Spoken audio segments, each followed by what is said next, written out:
one he used in his videos when he wanted to provoke. Lauren walked over to the shelf where the family photos were. She picked up one of Andrew as a child, hugging me, and looked at it mockingly. "Oh, how sweet. Although I have to admit, the haircut you gave him was a crime." Andrew laughed again.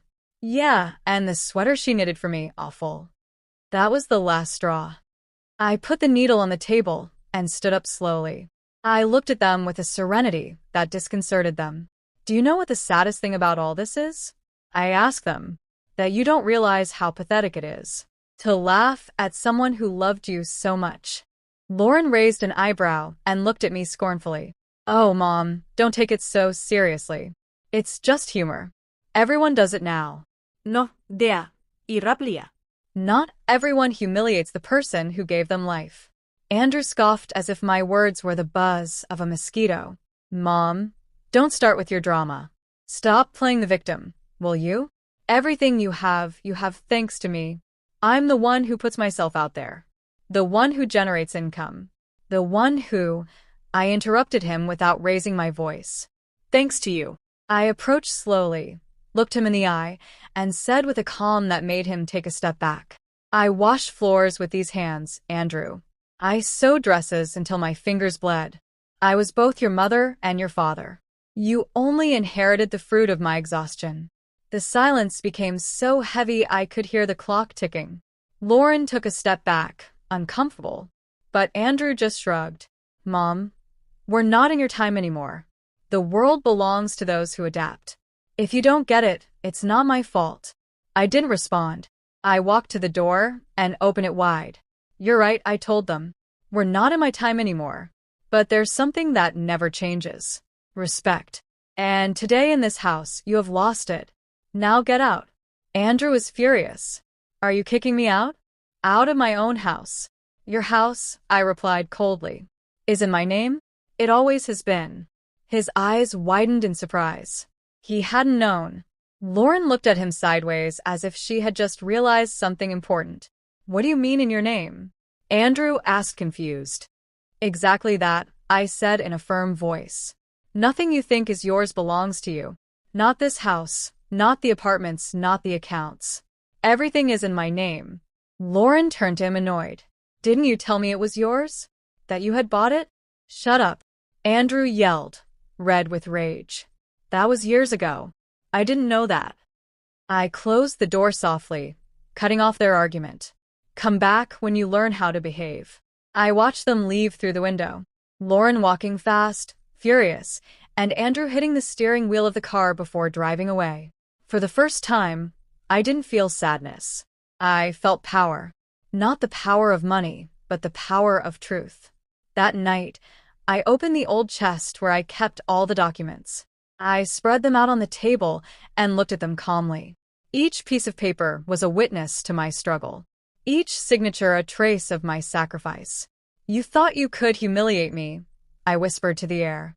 "But you forgot something, son. The one who builds with love is not afraid of losing anything." I picked up the phone, called the lawyer, and asked for an appointment. "I want to make some changes to my accounts," I told him. "It's time to put everything in order." I hung up, turned off the light, and sat in front of the window. Outside, the moon lit up the empty streets.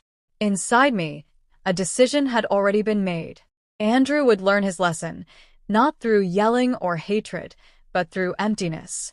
Because when a son loses respect, the only thing a mother can teach him is distance. And in that distance, Andrew would discover what it truly means to be alone. That night, after Andrew and Lauren's visit, I stayed awake, staring at the ceiling. The silence of the house was thick, almost unbearable.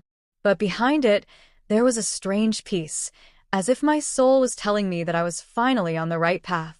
Through the gloom, memories began to return, one after another, like leaves swept by the wind. I remembered everything he never knew, everything I kept silent to protect him. Andrew always believed he was born into a well-off home, that the house was an inheritance from his father, and that the apartments were a natural result of an organized life. But the truth was different. There was no inheritance, no luck, no miracles, only my hands, my sleepless nights, and a strength that often came from hunger. When I became a widow, Andrew was barely 6 years old. His father, Ernest, died in a construction accident. I remember watching him leave that morning with his lunch in a plastic bag and a tired smile. He never came back. That night, I brought him back in a box, and although everyone said, "At least you have your son," no one imagined what came next. I lost my job shortly after. Debts piled up. I found myself alone with a hungry child and rent I couldn't pay. I took refuge in a room loaned by a neighbor and started sewing for the ladies in the neighborhood. Sometimes I worked until my vision blurred. Other nights I ironed until my hands went numb, but I never complained. Andrew grew up seeing my hands full of sores and my eyes sunken from exhaustion. But I always smiled at him. I promised him his life would be different, that he would never know what it was like to go hungry or walk around in broken shoes. And I kept that promise, even though it cost me years of tears and sacrifices. Little by little, with what I saved, I bought a better sewing machine. And then I started selling my own dresses at the market. People liked my simple designs, and before I knew it, I had clients coming from other towns. I saved dollar by dollar until one day I managed to buy this land, the same one Andrew now thinks is his. There were no walls then, just a dream and a piece of dirt. I built the first room with my own hands, helped by a bricklayer who agreed to work in exchange for meals. We slept on the floor, on cardboard, but to me it was a palace. It was on that floor that Andrew took his first steps, where I promised myself I would never allow anyone to trample on us again. As I reminisced, I got up and opened the old photo album. The images were faded, but each one told a story. Andrew in his school uniform, the first dress I sold the day I opened my small shop. In all of them, my smile was the same, even though there was so much pain behind it. What hurt me the most was not his ingratitude, but knowing that I raised him so he wouldn't suffer. And in doing so, I made him weak. I gave him everything without demanding effort. I defended him even when he was wrong. And when he wanted to fly, I cleared the sky for him. Now he was repaying me by throwing me to the ground of public scorn. I closed the album and picked up my notebook. On the first page where I had written my plan, I added a phrase. The hardest lesson is not given with shouts, but with the loss of what was thought to be eternal. I knew what I had to do. It wasn't about money or direct revenge. It was time for Andrew to understand what it really costs to earn something. For him to feel the emptiness left by contempt, and above all, for him to understand that his fame had no value without roots, without love, without history.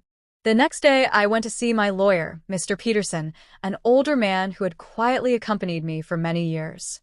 When I entered his office, he looked at me with respect, as if he already knew why I was there. "Mary," he said in a measured voice, "are you sure about what you're going to do?"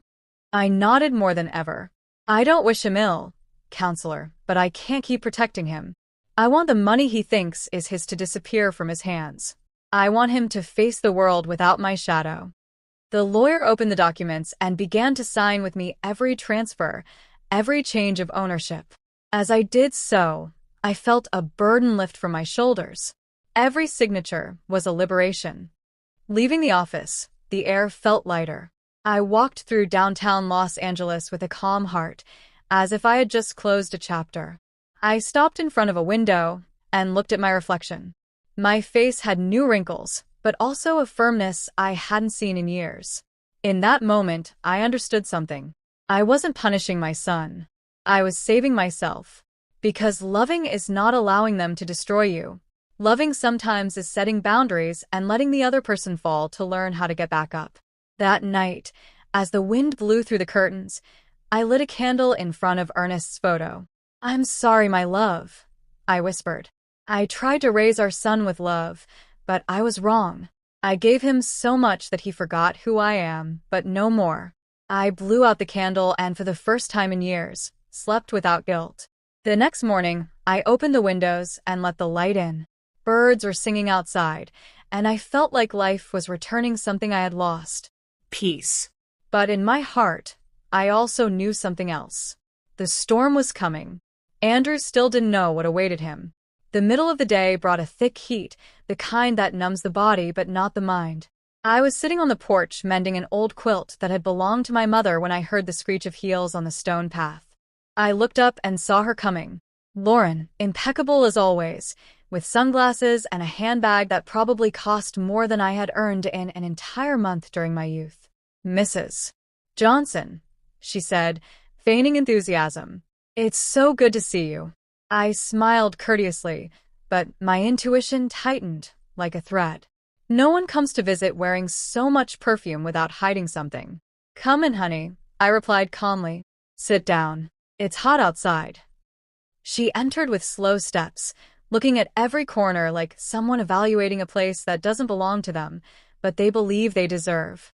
She sat on the sofa with exaggerated elegance, crossed her legs. "What a charming place," she murmured. "It has that vintage charm." It was the second time she had used that word with me. I simply smiled. "Yes, the charm left by time when you are not afraid of it," I replied. Her smile hardened for a second, but she immediately resumed her role. "You see, I came to talk to you about Andrew," she began. "He's very worried, Mrs. Johnson. He's been very stressed with everything going on in social media, and well, with you, too." I leaned forward, elbows on my knees. Worried? He didn't seem so affected when he was laughing at me in front of thousands of people. Lauren let out a soft chuckle, as if trying to minimize it. "Oh, don't take it so personally. They were just jokes. Andrew loves you truly, but you know how young people are. Sometimes they do things impulsively." I stared at her in silence. Her honeyed voice was starting to sound poisonous to me. "And what is it you want, Lauren?" I finally asked. She adjusted her hair and sighed. "Look, Mom, I'll be honest. Andrew is going through a rough patch. He has debts. Money is tight right now. Well, you have several properties that he always considered part of the family. We're not asking for anything unfair. Just a little help." There was the truth. It wasn't a friendly visit. It was a negotiation disguised as concern. "Help," I repeated slowly. "What kind of help?" Lauren lowered her sunglasses and looked directly at me. With that glint of avarice, she didn't try to hide. "We know you have 2 rented apartments. You could sell one, or at least advance the rent money. It's temporary until Andrew stabilizes again." I felt a wave of heat in my chest, but not of shame or guilt. It was pride. Pride in knowing that they could no longer manipulate me. "I understand," I said serenely. "But tell me something, Lauren. Did Andrew send you, or did you come on your own initiative?" She blinked, hesitating. "Well, we discussed it together. We want to build a family, and with a little push, we could get ahead." I stood up slowly. "You know, Lauren,